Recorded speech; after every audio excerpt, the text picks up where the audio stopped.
The battle for Castle Itter is often hailed as the most bizarre and singular engagement of the entire Second World War. It unfolded on May 5, 1945, in the final hours of the European conflict specifically, just 2 days after the decisive fall of Berlin and a mere 48 hours before Germany's official, unconditional surrender to the Allied powers. The stage for this extraordinary confrontation was Castle Itter, Schloss Itter, in the Austrian Tyrol, a magnificent 13th-century fortress situated high upon a rocky prominence above the small village of Itter. This ancient castle had been forcefully appropriated by the brutal Nazi regime in 1943 and subsequently converted into a heavily guarded prison camp, a specialized Sonderlager, special camp, operated under the administrative control and ideological supervision of the notorious Dachau concentration camp.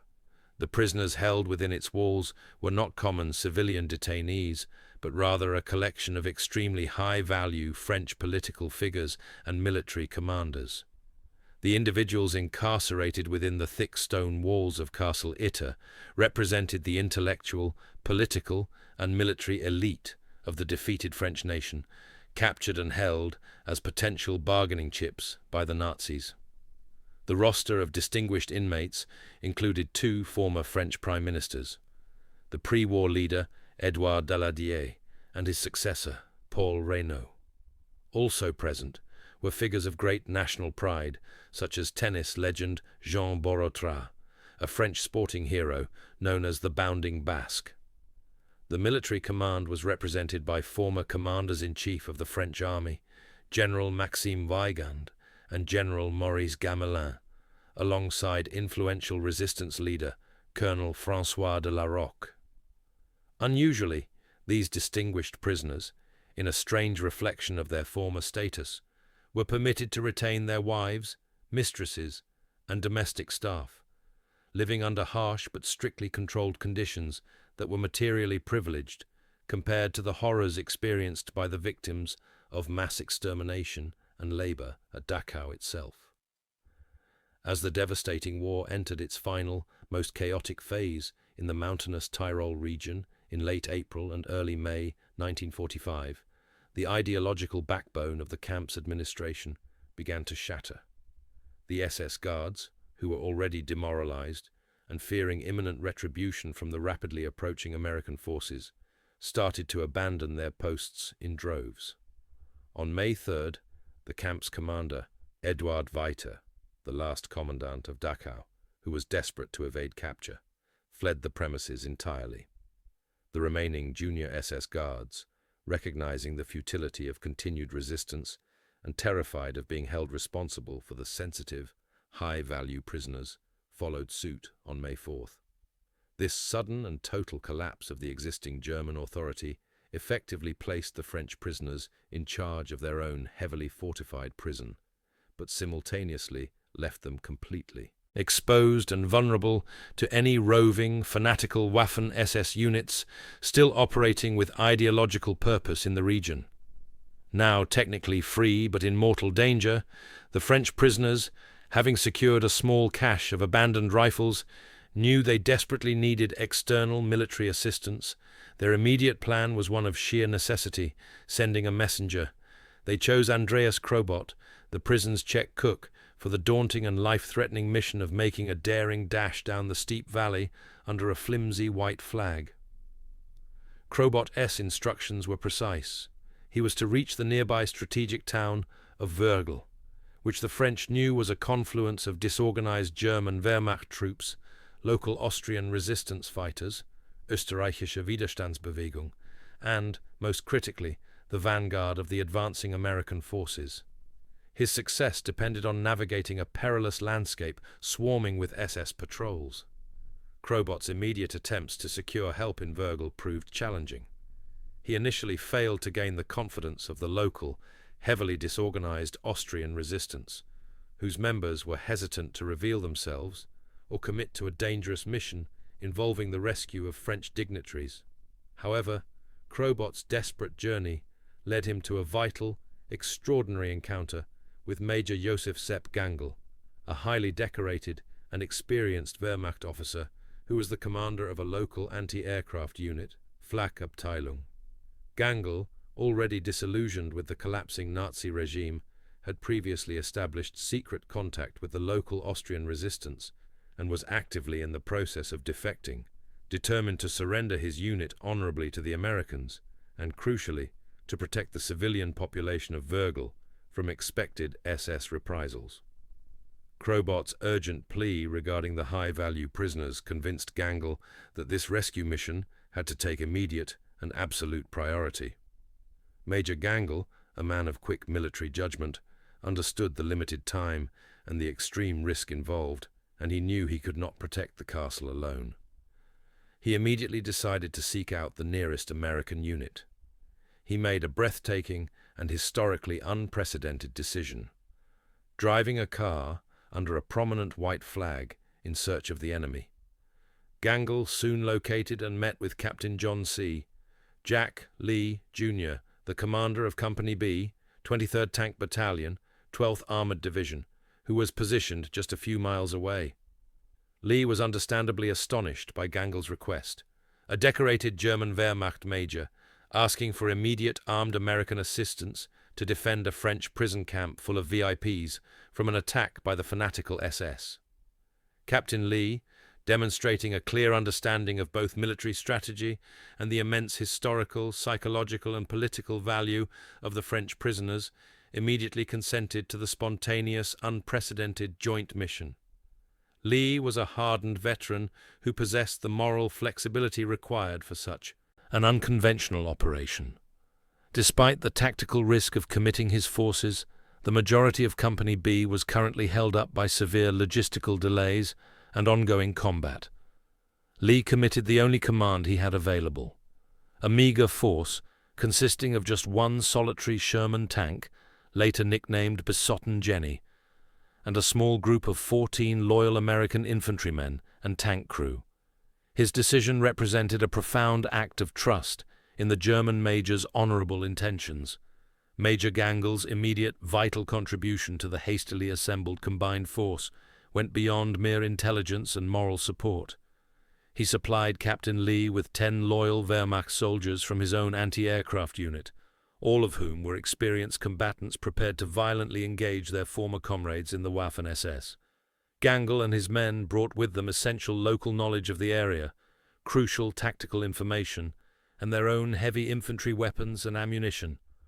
In an extraordinary and historic moment of true, on-the-ground Allied cooperation, the American contingent, led by Captain Lee, decisively linked up with the German Wehrmacht detachment, led by Major Gangl, and together, under the shadow of the collapsing Reich, they drove with extreme urgency towards the ancient Castle Itter. Immediately upon their arrival at the castle, the combined German-American force established a rapid, joint defense plan. Captain Lee positioned his sole Sherman tank directly at the main entrance, creating a strong, centralized bulwark and providing a heavy machine gun emplacement. The high-value French prisoners, who had been anxiously preparing for the worst, were quickly integrated into the defense. They helped the soldiers barricade the main gate, established critical firing positions along the walls, and stocked ammunition. In an incredible twist of history, the former prime ministers and high-ranking generals were personally handed weapons by the soldiers, suddenly preparing to fight shoulder to shoulder with their rescuers against the brutal SS. The establishment of immediate strong defenses proved to be absolutely critical, because the attacking force was composed of the most zealous and fanatical elements of the collapsing Nazi military structure. The attackers were remnants of the notorious 17th SS Panzergrenadier Division Götz von Berlichingen, a unit distinguished by its unwavering ideological loyalty to the Nazi cause. They were operating under explicit orders to recapture the high-value French prisoners before the Americans secured them, and likely to execute them on the spot to prevent them from falling into Allied hands. Intelligence estimates, which proved largely accurate, suggested the SS attacking force numbered at least 150 highly motivated and heavily armed men, making the defenders outnumbered by a factor of nearly 5 to 1. The full-scale battle for the castle commenced in the intense, chaotic early morning hours of May 5th. The SS launched a massive, concentrated initial assault from multiple directions.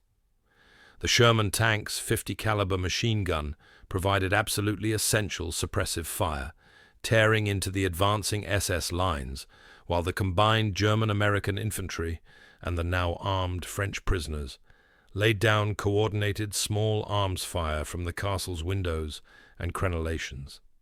The SS troops, driven by desperation and ideology, relentlessly tried to breach the main gate, scale the ancient walls, and find any vulnerable entry point, resulting in brutal, sustained, and close quarters fighting throughout the castle grounds. The participation of the French prisoners was far from passive. They played an active, indispensable role in the defense. Jean Borotra, leveraging his incredible athleticism and daring, bravely volunteered to scale the roof of the castle to observe the enemy movements, providing critical and timely reconnaissance to the defenders below. Former Commander-in-Chief General Gamelin, despite his age and political setbacks, actively helped to organize and direct the often erratic fire of the other prisoners, demonstrating his ingrained military expertise. It was a harrowing fight for immediate survival, one that instantly transcended all former political, national, or pre-war social standing. Despite their fierce resistance, the hopelessly outnumbered defending force began to take critical hits. The Sherman tank, which had been the anchor of the defense, soon became the primary and obvious target for the SS anti-tank units. The SS managed to successfully disable Bissot and Jenny with a precisely aimed anti-tank round, taking out the tank's main gun and forcing the American crew to immediately bail out and continue the fight on foot as regular infantry. The loss of the tank's heavy weaponry significantly weakened the defense, especially the protection of the main gate and front entrance. The single most heroic and tragic act of the entire battle came during the SS's renewed counterattack. As the SS launched a determined, concentrated assault on the vulnerable main gate, former French Prime Minister Paul Reynaud foolishly exposed himself to enemy fire near the entrance. Without a moment's hesitation or thought for his own safety, Major Joseph Gangel shoved the Frenchman violently out of the direct line of fire, saving Reynaud's life. In the same instant, Gangel took a direct, fatal hit from an SS sniper. Major Gangel was killed instantly, a German hero who died defending high-value French enemies alongside American soldiers, and he was the sole fatality suffered by the defenders in this unique action. With the critical Sherman tank disabled and the German Major Gangel killed in action, Captain Lee realized, with military certainty, that their position was rapidly becoming completely untenable. The fanatical SS forces were pushing aggressively, and the defenders were dangerously low on ammunition for both American and German weapons. In a final, desperate act of tactical necessity, Captain Lee ordered his most athletic and fastest soldier, Private First Class John Darman, to sneak past the tight SS siege lines and urgently request immediate reinforcements from the American 142nd Infantry Regiment, which Lee knew was advancing somewhere nearby in the valley. The final decisive turning point and counterattack arrived later that afternoon. An American relief column, swiftly dispatched by the advancing elements of the 142nd Infantry Regiment, following Darman's successful dash, finally broke through the German lines and reached the castle. This critical relief force consisted of a heavier contingent of American troops and vehicles, including fresh tanks and infantry, who immediately and aggressively engaged the exhausted Waffen-SS besiegers with overwhelming force. The sudden, powerful arrival of the American relief column instantly shattered the concentrated SS attack. The fanatical SS troops, realizing they were now decisively outmatched and facing a heavy, organized American force that they could not possibly breach or outflank, quickly broke ranks and fled chaotically into the surrounding mountain woods. Within minutes, the remaining trapped SS soldiers who did not escape the initial skirmish were surrounded and captured, and the castle and its now shaken French prisoners were finally and irrevocably secured by the Allied forces. Captain Lee's primary objective, the successful protection of the high-value French prisoners, was confirmed as fully achieved. All the dignitaries were safe, though deeply traumatized by the hours-long ordeal. The relieved French celebrated their immediate liberation and the final cessation of hostilities with enormous emotion.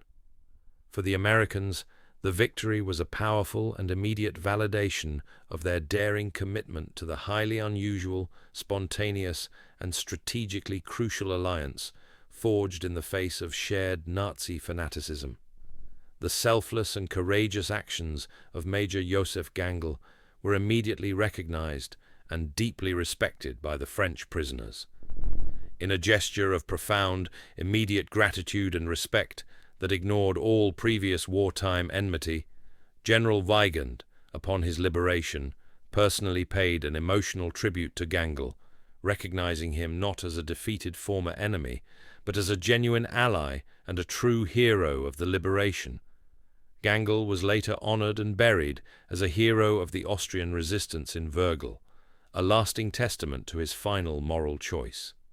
Following the capture of the surviving SS and the securing of the prisoners, the ancient Castle Itter was immediately handed over to the advancing Allied forces and quickly converted into a temporary, official command center for the American troops moving through the strategically important Tyrol region. The high-value French political and military prisoners were quickly and carefully evacuated, ensuring their absolute safety and protection before the official end of the war, preventing any further attempts on their lives. The battle's highly unusual timing and circumstances highlight the profound chaotic nature and moral confusion of the war's final desperate days. While the German state apparatus was collapsing, and the majority of professional Wehrmacht units were actively seeking to organize surrenders, dangerous pockets of ideologically committed SS troops continued to fight relentlessly.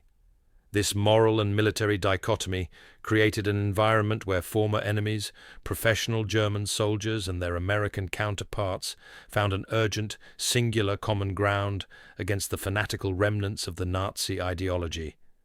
Captain John C. Lee, Jr. received widespread acclaim and recognition for his decisive, unconventional action and his willingness to risk his entire small command on an unprecedented and politically sensitive mission. His decision to trust the defecting Wehrmacht Major Gangl and commit to the defense of the castle is regarded by historians as a moment of great moral courage, strategic foresight, and exceptional military judgment. He was later deservedly awarded the Distinguished Service Cross for his outstanding valor and leadership during the engagement. The battle for Castle Itter is frequently and starkly contrasted with the famous Operation Oak, the German glider rescue of captured Italian dictator Benito Mussolini in 1943. While Eicher was a complex, planned, high-profile rescue operation executed by the elite SS, Itter was a spontaneous, desperate defense involving the Allied powers and the Wehrmacht, fighting against the fanatical SS forces, a complete reversal of wartime alliances and roles. The incredible story of the battle remained surprisingly obscure for many decades, largely overshadowed by the immediate cataclysmic events of the final, massive Allied push and the official national surrender that followed just days later. However, in recent years, dedicated historians and authors have diligently highlighted the truly unique circumstances, firmly cementing its deserved place as an extraordinary example of how basic human decency and the shared desire to defeat the malignant Nazi regime successfully transcended former political and military loyalties in the final dark hours of the war. The Castle Itter itself endures as a powerful, silent monument to this unique event and remains privately owned to this day. A commemorative plaque placed near the battle site specifically honors the bravery of the defenders, ensuring that the names of both Major Gangl and Captain Lee are forever linked in history. This singular incident, the only recorded battle where Americans and Germans fought side by side against the SS, is thus permanently enshrined in the history of the Second World War.